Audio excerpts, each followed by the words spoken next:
क्या है हरियाणा का सर्वे? इनेलो, बीजेपी, कांग्रेस व अन्य पार्टियों को मिल सकती है कितनी सीटें? बड़ा सवाल। हंग असेंबली या कांग्रेस को पूर्ण बहुमत? इस पूरी खबर पर विस्तार से चर्चा करेंगे।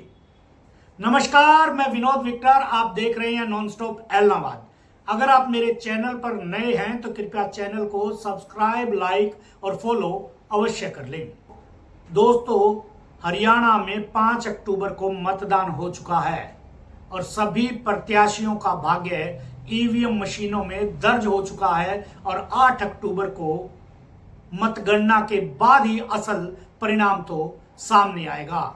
दोस्तों, लेकिन हमने भी एक हरियाणा का सर्वे किया है और उस सर्वे के हिसाब से किस पार्टी को कितनी सीटें मिल रही है, यह सर्वे दोस्तों हरियाणा में चुनावी माहौल, कुछ हरियाणा के विशेषज्ञ पत्रकारों से बातचीत करके और लोगों में दिख रहे माहौल के हिसाब से हमने ये चुनावी सर्वे तैयार किया है। दोस्तों, ये चुनावी सर्वे बताने से पहले बात करते हैं हरियाणा में चले चुनाव प्रचार की।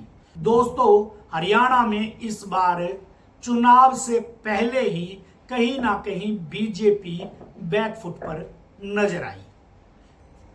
यह बात मैं इसलिए कह रहा हूं दोस्तों क्योंकि सिरसा में बीजेपी ने चुनाव से पूरी तरह से किनारा कर लिया और इनेलो और कांडा बंधुओं के आसरे ही चुनाव मैदान को छोड़ दिया। सिरसा में बीजेपी का कोई भी स्टार प्रचारक चुनाव मैदान में नहीं आया। कहीं ना कहीं बीजेपी की एक रणनीति का हिस्सा था कि हरियाणा में उन सीटों पर ही जोर लगाया जाए जहां बीजेपी जीत सकती है। इसीलिए अगर आप प्रधानमंत्री नरेंद्र मोदी की रैलियों पर भी अगर निगाह डालेंगे तो उन्होंने GT road belt, south Haryana और अहिरवाल क्षेत्र व हिसार में अपनी रैली की। कहीं ना कहीं वो उन्हीं सीटों पर जाते नजर आए जिन सीटों पर बीजेपी को सबसे ज्यादा आस थी। और इसी के साथ अगर आप 2014 और 2019 के चुनावों में प्रधानमंत्री के रैली की संख्या की बात करेंगे तो इस चुनाव की बजाय उन चुनाव में प्रधानमंत्री ने अधिक रैलियां की थी। लेकिन कहीं ना कहीं इस बार बीजेपी की रणनीति कुछ अलग थी। बीजेपी ने उन सीटों पर ज्यादा जोर लगाया है जिन क्षेत्रों में बीजेपी पहले से अच्छा करती आई है। और ये क्षेत्र आपको पता है दोस्तों, जीटी रोड बेल्ट है जहां की 23 सीटें हैं, जिस पर 2014 में बीजेपी ने 21 सीटें जीती और 2019 में 12 सीटें जीती थी। वहीं अहिरवाल क्षेत्र है जहां 2014 में 11 और 2019 में 8 सीटें जीती थी। दोस्तों, साउथ हरियाणा में भी बीजेपी अच्छा करती है दोस्तों, क्योंकि दोस्तों जो जीटी रोड बेल्ट है वो नॉन जाट बहुल क्षेत्र है और बीजेपी की जो बेसिक राजनीति है वो इसी क्षेत्र के इर्द गिर्द घूमती नजर आती है। और बीजेपी ने अपने दोनों मुख्यमंत्री भी इसी क्षेत्र से दिए हैं, चाहे मनोहर लाल खट्टर हो, चाहे उनके बाद नायब सिंह सैनी हो। दोस्तों, कहीं ना कहीं बीजेपी ने इस चुनाव में अपना जो आगामी विजन था वो लोगों के बीच क्लियर नहीं कर पाए और या लोगों को बता नहीं पाए कि वो चुनाव जीतने के बाद क्या करने वाले हैं। वहीं उन्होंने जो अपने 10 साल की चुनावी उपलब्धियां थी उनका भी जिक्र नहीं किया, क्योंकि कहीं ना कहीं हरियाणा के लोग बेरोजगारी, महंगाई और जो बीजेपी सरकार ने पोर्टल सिस्टम शुरू किया था उससे काफी परेशान थे।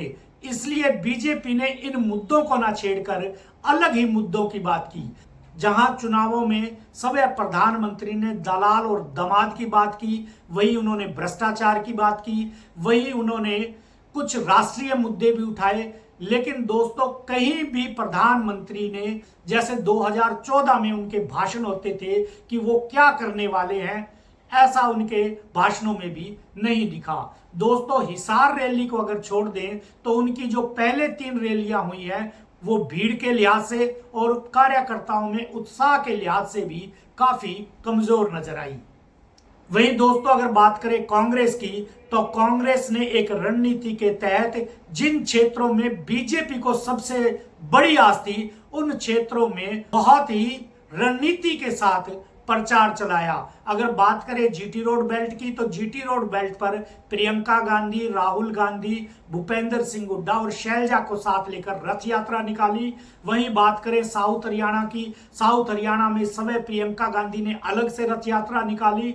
और बात करें अहिरवाल क्षेत्र की, तो वहां भी राहुल गांधी ने बड़ी रैलियां की और जो कांग्रेस पार्टी ने मुद्दे उठाए और अपना विजन दिया, 7 गारंटियां दी। इसके साथ साथ कांग्रेस ने जो बेरोजगारी की बात की, अग्निवीर की बात की, और कहीं ना कहीं भूपेंद्र सिंह हुड्डा ने जो पोर्टल खत्म करने की बात की, और इसका असर कहीं ना कहीं वोटर पर गहराई से होता दिख रहा है। वहीं कहीं ना कहीं जो किसान आंदोलन में जो वोटर नाराज हुए थे, वो भी इस बार चुनावों में एक अहम भूमिका में नजर आ रहे हैं दोस्तों।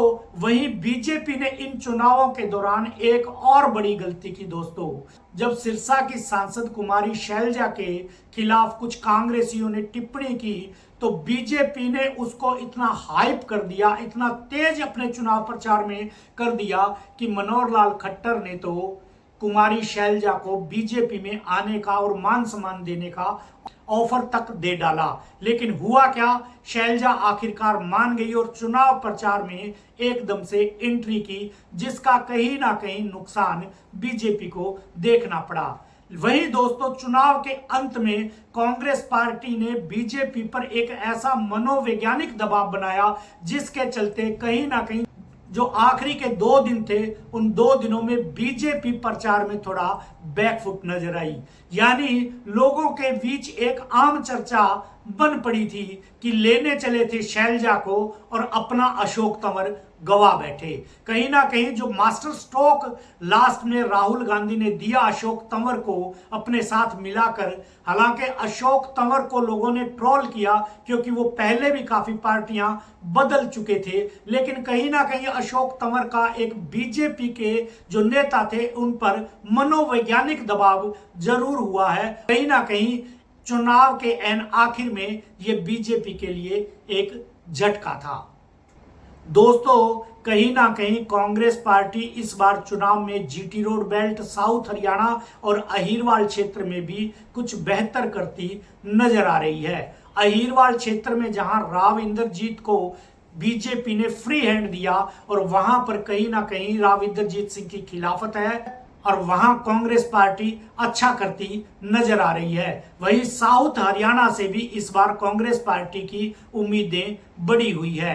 सोनीपत, रोहतक और झज्जर के अलावा बांगड़ बेल्ट की भी बात करें, जो जाट बहुल क्षेत्र है, इस क्षेत्र पर भूपेंद्र सिंह हुड्डा का अच्छा खासा प्रभाव देखने को मिल रहा है। वहीं दोस्तों, बीजेपी को आस थी कि कहीं ना कहीं शैलजा और भूपेंद्र सिंह हुड्डा की जो लड़ाई है उसका फायदा बीजेपी को मिलेगा और भूपेंद्र सिंह हुड्डा और शैलजा एक दूसरे के प्रत्याशियों को हराते नजर आएंगे। लेकिन इस चुनाव में दोस्तों ऐसा कुछ भी देखने को नहीं मिला है। 10 साल के इंतजार के बाद कांग्रेस कार्यकर्ताओं को अपनी सरकार आती दिख रही है, तो ऐसे में जो कांग्रेस के कार्यकर्ता है वो पूरे हरियाणा में एकजुट नजर आए और पूरे उत्साह के साथ कांग्रेस के साथ लगे हुए नजर आए। दोस्तों, इस बार हरियाणा में बीजेपी अपने दम पर आगे बढ़ने की बजाय आजाद प्रत्याशियों या क्षेत्रीय पार्टियों के दम पर आगे बढ़ने की रणनीति थी। कहीं ना कहीं बीजेपी की रणनीति यही थी दोस्तों कि हरियाणा में हंग असेंबली फिर से आए और वो दूसरे आजाद प्रत्याशी और छोटी पार्टियों के जीते हुए प्रत्याशियों को साथ लेकर फिर से सरकार बनाए। लेकिन इस बार दोस्तों ऐसा लग नहीं रहा है और कहीं ना कहीं जो कांग्रेस है वो हरियाणा में पूर्ण बहुमत के साथ आती नजर आ रही है। अगर सीटों की बात करें तो इस बार हरियाणा में कांग्रेस पार्टी 60 से 65 सीटें लेती नजर आ रही है और बीजेपी की बात करें तो बीजेपी 18 से 25 सीटों पर सिमटती नजर आ रही है। वहीं इनेलो की बात करें तो इनेलो 1 से 4 सीटों पर और आजाद प्रत्याशी 6 से 8 सीटों पर जीतते नजर आ रहे हैं। इस चुनाव की विशेष बात यह है दोस्तों, इस चुनाव में जेजेपी और आम आदमी पार्टी खाली हाथ रहती दिख रही है। दोस्तों, ये तो था हमारा आंकलन कि इस चुनाव में क्या रहने वाला है, मगर असल परिणाम का पता तो 8 अक्टूबर को मतगणना के बाद ही पता चलेगा। आज की खबर में इतना ही, फिर मिलेंगे किसी और खबर के साथ। तब तक के लिए नमस्कार।